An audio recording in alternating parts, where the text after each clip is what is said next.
ನಮಸ್ಕಾರ, ಕಲಬುರಗಿ ರೌಂಡಪ್ಗೆ ಸ್ವಾಗತ. ನಾನು ಶುಭಾ ಎಂಪಲ್. ಬನ್ನಿ ಕ್ವಿಕ್ ಆಗಿ ನೋಡೋಣ ಇವತ್ತಿನ ಪ್ರಮುಖ ಸುದ್ದಿಗಳನ್ನು. ಕೆಲ ದಿನಗಳಿಂದ ಗ್ರಾಹಕರಿಗೆ ಹೊರೆಯಾಗಿದ್ದ ಟೊಮ್ಯಾಟೊ ದರ ದಿಢೀರ್ ಕುಸಿದಿದೆ. ಸೆಂಚುರಿ ದಾಟಿದ್ದ ಟೊಮ್ಯಾಟೊ ಈಗ ಬರೀ 10 ರೂಪಾಯಿ ಕಿಲೋ ಮಾರಾಟ ಮಾಡಲಾಗುತ್ತಿದೆ. ಕಲಬುರಗಿಯಲ್ಲಿ ಜಸ್ಟ್ 10 ರೂಪಾಯಿಗೆ ಕೆಜಿ ಟೊಮ್ಯಾಟೊ ಸಿಗ್ತಿದೆ. ದರ ಕುಸಿತದಿಂದ ಕೆಂಪು ಸುಂದರಿಗೆ ಕೇಳೋರಿಲ್ಲದಂತಾಗಿದೆ. ಸೂಕ್ತ ಬೆಲೆ ಸಿಗದೆ ವ್ಯಾಪಾರಸ್ಥರು ಹಾಗೂ ಟೊಮ್ಯಾಟೊ ಬೆಳೆದ ರೈತ ಹೈರಾಣಾಗಿದ್ದಾರೆ. ಮಹಾರಾಷ್ಟ್ರದಿಂದ ಅವಕ ಹೆಚ್ಚಾದ ಹಿನ್ನೆಲೆ ಧಾರಣೆ ಪಾತಾಳಕ್ಕಿಳಿದಿದೆ. ಕಲಬುರಗಿ ಸೂಪರ್ ಮಾರ್ಕೆಟ್, ಕಣ್ಣಿ ಮಾರ್ಕೆಟ್ನಲ್ಲಿ ಟೊಮ್ಯಾಟೊ ದರ ಕೇವಲ 10 ರೂಪಾಯಿ ಕೆಜಿಗೆ ಟೊಮ್ಯಾಟೊ ಮಾರಾಟ ಮಾಡಲಾಗುತ್ತಿದೆ.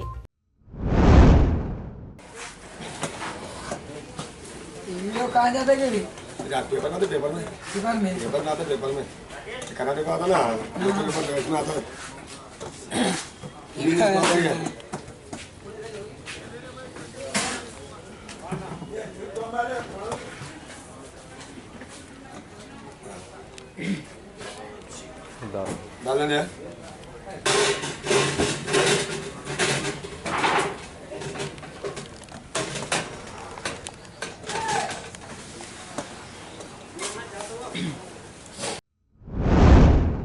ಬೀದರ್ನಲ್ಲಿ ಯುವ ಗುತ್ತಿಗೆದಾರ ಸಚಿನ್ ಪಾಂಚಾಳ್ ಆತ್ಮಹತ್ಯೆ ಪ್ರಕರಣಕ್ಕೆ ಸಂಬಂಧಿಸಿದಂತೆ ಖುದ್ದು ವಿಚಾರಣೆಗೆ ಹಾಜರಾಗುವಂತೆ ಶ್ರೀರಾಮ ಸೇನೆಯ ರಾಷ್ಟ್ರೀಯ ಗೌರವಾಧ್ಯಕ್ಷ ಶ್ರೀ ಸಿದ್ದಲಿಂಗ ಸ್ವಾಮೀಜಿಗೆ ಸಿಐಡಿ ನೋಟಿಸ್ ನೀಡಿದೆ. ಸಚಿನ್ ಪಾಂಚಾಳ್ ಆತ್ಮಹತ್ಯೆಗೂ ಮುನ್ನ ಬರೆದಿಟ್ಟಿದ್ದಾನೆ ಎನ್ನಲಾದ ಡೆತ್ ನೋಟ್ನಲ್ಲಿ 4 ಹತ್ಯೆ ಸಂಚಿನ ಬಗ್ಗೆ ಉಲ್ಲೇಖವಾದ ಹಿನ್ನೆಲೆಯಲ್ಲಿ ರಾಜು ಕಪ್ನೂರ್ ಅಂಡ್ ಗ್ಯಾಂಗ್ ವಿರುದ್ಧ ಬಿಜೆಪಿ ನಗರಾಧ್ಯಕ್ಷ ಸ್ಟೇಷನ್ ಬಜಾರ್ ಪೊಲೀಸ್ ಠಾಣೆಯಲ್ಲಿ ದೂರನ್ನು ದಾಖಲಿಸಿದರು. ಈ ಹಿನ್ನೆಲೆಯಲ್ಲಿ ಸಿಐಡಿ ಶ್ರೀ ಸಿದ್ದಲಿಂಗ ಸ್ವಾಮೀಜಿ ಅವರನ್ನು ಸಾಕ್ಷಿಯನ್ನಾಗಿ ಪರಿಗಣಿಸಿತು. ಹೀಗಾಗಿ ಜನವರಿ 29ರಂದು ಅಥವಾ 30ರಂದು ಬೆಂಗಳೂರಿನ ಸಿಐಡಿ ಕಚೇರಿಯಲ್ಲಿ ಖುದ್ದಾಗಿ ವಿಚಾರಣೆಗೆ ಹಾಜರಾಗುವಂತೆ ಸೂಚಿಸಲಾಗಿದೆ.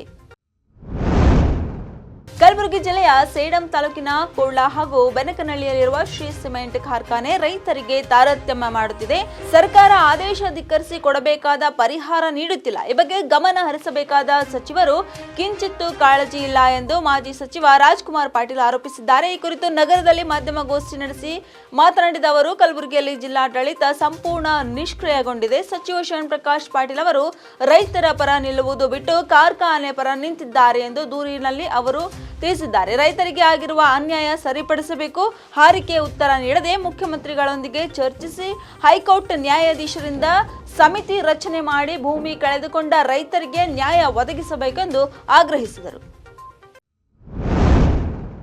ಅಲ್ಲಿ ಸುತ್ತಮುತ್ತಲಿನ ಎಲ್ಲ ಗ್ರಾಮಗಳ ಬೆಳೆ ಹಾನಿ ಆಗ್ತಾ ಇದೆ. ಧೂಳಿನಿಂದ ಯಾವುದೇ ರೀತಿಯ ಬೆಳೆ ಅಲ್ಲಿ ಬೆಳೀತಾ ಇಲ್ಲ.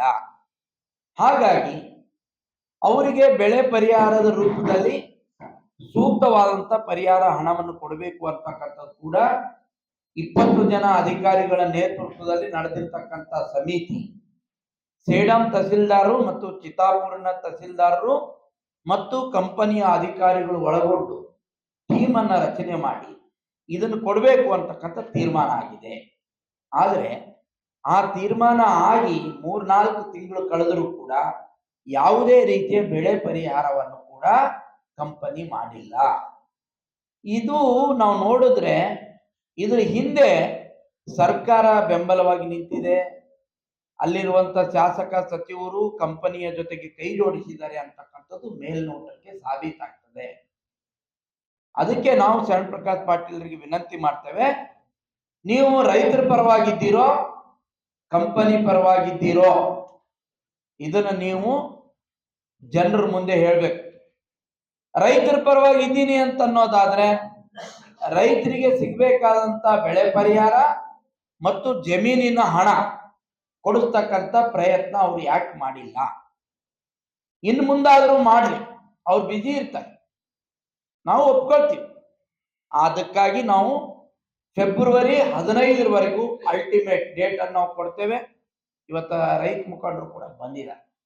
ಅವ್ರು ಕಳೆದ 8 ದಿನದಿಂದ ನನ್ನ ಬಳಿ ಬಂದು ಈ ಎಲ್ಲ ವಿಚಾರಗಳನ್ನ ಹೇಳಿದ್ರು. ಈ ರೀತಿ ನಮ್ಗೆ ಅನ್ಯಾಯ ಆಗಿದೆ, ಇದ್ರ ಬಗ್ಗೆ ನಾನು ಕೂಡ ಕೂಲಂಕುಷವಾಗಿ ಏನಾಗಿದೆ ಅನ್ನೋದನ್ನು ತಿಳ್ಕೊಂಡ ಮೇಲೆ ಮಾತಾಡ್ಬೇಕಾಗತ್ತಪ್ಪ, ಆ ತಿಳ್ಕೊಳ್ಳೋವರೆಗೂ ನಾನು ಮಾತಾಡಕ್ ಆಗೋದಿಲ್ಲ ಅಂತ ಹೇಳಿ ನಾನು ಅವರಿಗೆಲ್ಲ ಹೇಳಿದೆ. ಹೀಗಾಗಿ ಇವತ್ತು ಅಲ್ಲಿ ಈ ರೀತಿಯ ಅನ್ಯಾಯ ಆಗಿರುವಂಥದ್ದು ಮೇಲ್ನೋಟಕ್ಕೆ ಕೂಡ ನಿಜ ಅಂತಕ್ಕಂಥದ್ದು ಇವತ್ತು ನಮ್ಗೆ ಗೊತ್ತಾಗಿದೆ. ಅದ್ರ ಜೊತೆಗೆ ಇನ್ನೂ ನೂರಾರು ಜನ ರೈತರಿಗೆ ಜಮೀನ್ ಕಳ್ಕೊಂಡವರಿಗೆ ಉದ್ಯೋಗ ಕೊಡ್ತೀನಿ ಅಂತ ಹೇಳಿ ಉದ್ಯೋಗವನ್ನ ಕೊಡದೇನೆ ಸತಾಯಿಸ್ತಾ ಇದ್ದಾರೆ. ನಿಮ್ದು ಅವರು ಬ್ಲಡ್ ರಿಲೇಷನ್ ಅಲ್ಲ, ನಿನ್ ಮಗ ಅಲ್ಲ, ತಮ್ಮ ಅಲ್ಲ, ಅಣ್ಣ ಅಲ್ಲ ಅನ್ನುವಂಥ ತೊಂದರೆಯನ್ನು ಕೊಡ್ತಾ ಇದ್ದಾರೆ. ನೀವು ಜಾಬ್ ಕಾರ್ಡ್ ಕೊಟ್ಟ ಮೇಲೆ ಆ ಜಮೀನಿನ ಮಾಲೀಕರು ಯಾರನ್ನ ಸೂಚಿಸ್ತಾರೋ ಅವರಿಗೆ ಒಂದು ಜಾಬ್ ಅನ್ನು ಕೊಡಬೇಕಾಗಿದ್ದು ಕಂಪನಿಯ ಕರ್ತವ್ಯ. ಜಮೀನ್ ಕಳ್ಕೊಂಡವ್ರು ನೋವು ಜಮೀನ್ ಕಳ್ಕೊಂಡವರಿಗೆ ಗೊತ್ತದು. ಆದ್ರೆ ಕಂಪನಿಯವರು ಇಲ್ಲ ಸಲ್ಲದ ಕಾರಣಗಳನ್ನು ಹೇಳಿ ನೂರಾರು ರೈತರಿಗೆ ಇವತ್ತು ಕೂಡ ಕೆಲಸಗಳನ್ನು ಕೊಟ್ಟಿಲ್ಲ. ಇದು ಕೂಡ ತಕ್ಷಣ ಮಾಡಬೇಕಾಗಿದೆ. ಮತ್ತು ಕೋಡ್ಲಾನಿಂದ ಶ್ರೀ ಸಿಮೆಂಟ್ ಬೆನಕನಹಳ್ಳಿಗೆ ಹೋಗಬೇಕಾದಂತ ರಸ್ತೆ ಸಂಪೂರ್ಣವಾಗಿ ಹದಗೆಟ್ಟು. ಕರ್ನಾಟಕ ಲಲಿತ ಕಲಾ ಅಕಾಡೆಮಿಯು ಮಹಾತ್ಮ ಬಸವೇಶ್ವರ ನಗರದ ಕರ್ನಾಟಕ ಪಬ್ಲಿಕ್ ಶಾಲೆಯಲ್ಲಿ ನಿಮ್ಮೊಂದಿಗೆ ನಾವು ಕಾರ್ಯಕ್ರಮ ಆಯೋಜಿಸಲಾಯಿತು. ಹಿರಿಯ ಕಲಾವಿದರಾದ ಶ್ರೀ ವಿ.ಬಿ. ಬಿರಾದರ್ ಅವರು ಚಿತ್ರ ಬಿಡಿಸುವ ಮುಖಾಂತರ ಕಾರ್ಯಕ್ರಮವನ್ನು ಉದ್ಘಾಟಿಸಿದರು. ಮುಖ್ಯ ಅತಿಥಿಗಳಾಗಿ ಆಗಮಿಸಿದ ಕರ್ನಾಟಕ ಪಬ್ಲಿಕ್ ಶಾಲೆ ಮುಖ್ಯೋಪಾಧ್ಯಾಯರು ಜಿ ಮಲ್ಲಪ್ಪ ಅವರು ಮಾತನಾಡಿ, ಚಿತ್ರಕಲೆಯು ಸಹಪಾಠ್ಯವಾಗದೆ ಪಠ್ಯ ವಿಷಯವಾಗಬೇಕು. ಚಿತ್ರಕಲೆಯು ವಿದ್ಯಾರ್ಥಿಗಳ ಸರ್ವಾಂಗೀಣ ಅಭಿವೃದ್ಧಿಗೆ ನಾಂದಿಯಾಗಿದೆ ಎಂದು ಹೇಳಿದರು. ವಾಡಿ ಸಮೀಪದ ಹಲ್ಕಟ್ಟಿ ಗ್ರಾಮದ ಕಟ್ಟಿಮನಿ ಸಂಸ್ಥಾನ ಹಿರೇಮಠದಲ್ಲಿ ನಡೆದ ಕಡ್ಕೋಳ ಮಡಿವಾಳೇಶ್ವರ ಮಹಾಪುರಾಣ ಕಾರ್ಯಕ್ರಮದಲ್ಲಿ ಡಾಕ್ಟರ್ ಶಿವಕುಮಾರ್ ಶಿವಯೋಗಿಗಳು 6ನೇಯ ಪುಣ್ಯ ಸ್ಮರಣೆ ಜರುಗಿದ್ದು, ಕಾರ್ಯಕ್ರಮ ಉದ್ದೇಶಿಸಿ ಮಾತನಾಡಿದ ಮಠದ ಒಡೆಯ ಮುನೀಂದ್ರ ಶಿವಾಚಾರ್ಯ, ಡಾಕ್ಟರ್ ಶಿವಕುಮಾರ್ ಶಿವಯೋಗಿಗಳು ದೇಶ ಕಂಡ ಮಹಾನ್ ದಾಸೋಹಿ. ಲಕ್ಷಾಂತರ ವಿದ್ಯಾರ್ಥಿಗಳಿಗೆ ಭವಿಷ್ಯ ನೀಡಿದ ನಡೆದಾಡುವ ದೇವರು. ಇಡೀ ರಾಷ್ಟ್ರಕ್ಕೆ ಅವರ ಮಾರ್ಗದರ್ಶನ ಆಗಿದೆ ಎಂದು ಹೇಳಿದರು. ಗುರುವಿನ ಗುಲಾಮನಾಗುವ ತನಕ ಸಿಗುವುದಿಲ್ಲ ನಿನಗೆ ಮುಕ್ತಿ ಎಂದು ಯಡ್ರಾಮಿ ಸಿದ್ದಲಿಂಗ ಶ್ರೀ ಹೇಳಿದರು. ತಾಲೂಕಿನ ಸೊನ್ನ ಗ್ರಾಮದಲ್ಲಿ ಹಮ್ಮಿಕೊಂಡ ಶ್ರೀ ಗುರುಸಿದ್ದ ಶ್ರೀಗಳು 33ನೇ ಪುಣ್ಯ ಸ್ಮರಣೆ ನಿಮಿತ್ತ ಉಚಿತ ಆರೋಗ್ಯ ಶಿಬಿರ ಕಾರ್ಯಕ್ರಮ ಉದ್ಘಾಟಿಸಿದರು.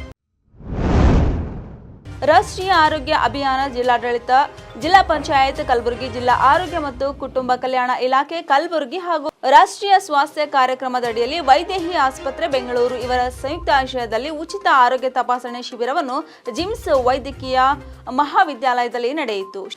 ಶಿಬಿರವನ್ನು ಜಿಲ್ಲಾ ಪಂಚಾಯತ್ ಕಾರ್ಯನಿರ್ವಾಹಕ ಅಧಿಕಾರಿ ಭವರ್ ಸಿಂಗ್ ಮೀನಾ ಅವರು ಉದ್ಘಾಟಿಸಿದರು. ನಂತರ ಮಾತನಾಡಿದ ಅವರು, ರಾಷ್ಟ್ರೀಯ ಬಾಲ ಸ್ವಾಸ್ಥ್ಯ ಕಾರ್ಯಕ್ರಮದಡಿಯಲ್ಲಿ ಇಂದು ಸುಮಾರು 300 ಮಕ್ಕಳಿಗೆ ಉಚಿತ ಆರೋಗ್ಯ ತಪಾಸಣೆ ಶಿಬಿರವನ್ನು ಹಮ್ಮಿಕೊಂಡಿದ್ದು, ಇಂದು ನಡೆದ ಶಿಬಿರದಲ್ಲಿ 109 ಮಕ್ಕಳು ಸ್ಕ್ರೀನಿಂಗ್ನಲ್ಲಿ ಶಸ್ತ್ರಚಿಕಿತ್ಸೆಗೆ 54 ಮಕ್ಕಳು ಆಯ್ಕೆಯಾಗಿದ್ದಾರೆ ಎಂದು ಹೇಳಿದರು. ಇವಾಗಿದ್ದವು ಇವತ್ತಿನ ಪ್ರಮುಖ ಸುದ್ದಿಗಳು. ಮತ್ತೆ ನಾಳೆ ಭೇಟಿಯಾಗೋಣ. ಕಲಬುರಗಿ ರೌಂಡಪ್ ಅಲ್ಲಿ. ನಮಸ್ಕಾರ.